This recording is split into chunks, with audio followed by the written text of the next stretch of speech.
যে নামাজ ছেড়ে দিয়েছে সে ইসলাম থেকে বের হয়ে গেছে।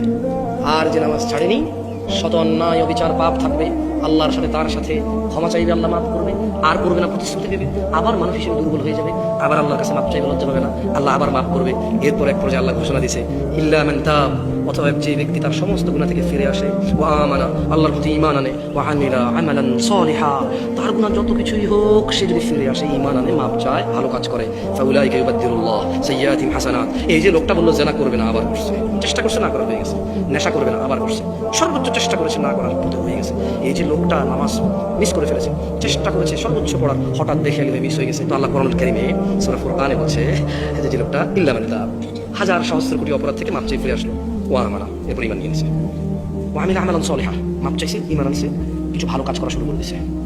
তাহলে হচ্ছে ফাউলাইক, তার পিছনের যে হাজার লক্ষ কোটি সহস্র গুনাহ আছে, ইউবাদদিলুল্লাহ, আল্লাহ বদল করে দেবে গুনাহগুলোকে, শুধু মাপ না, এগুলোকে আল্লাহ বদলাই দেবে, এক্সচেঞ্জ করে দেবে, কিসে?